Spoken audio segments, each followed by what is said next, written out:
Hello hi friends. இன்றைக்கி நம்ம வந்து மிளகாய் எப்படி அரைக்கிறதுன்னு பார்க்கலாம். இங்கே நாங்கள் பெங்களூரில் இருக்கோம். இங்கெல்லாம் பார்த்திங்கன்னா நல்லா காரமாக நல்லா அரைப்பாங்க.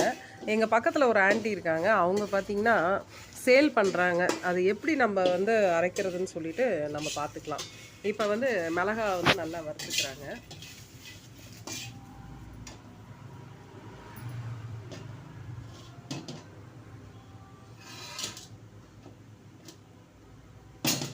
இது எவ்வளோ நம்ம கொஞ்சம் அனல் வந்து அதிகமாக இருந்தால் மிளகாய் வறுத்தா தான் நம்மளுக்கு வண்டு வைக்காது. வருஷ கணக்கில் கூட நம்ம அதை யூஸ் பண்ணிக்கலாம்.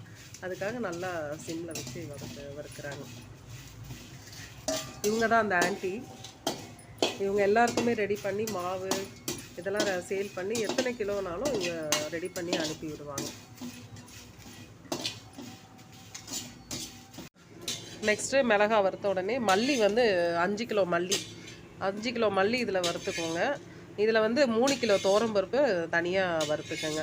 இதில் வந்து 1 கிலோ மஞ்சள், பச்சைப்பயிறு 1 கிலோ, அரிசி நல்லா 1 கிலோ வறுத்து நல்லா வச்சுக்கோங்க. கொண்டக்கடலை வந்து 1 கிலோ, கொள்ளு வந்து 1 கிலோ, எல்லாம் கடுகு 1 கிலோ. இது எல்லாமே தனித்தனியாக செப்பரேட்டாக வறுத்துக்கோங்க.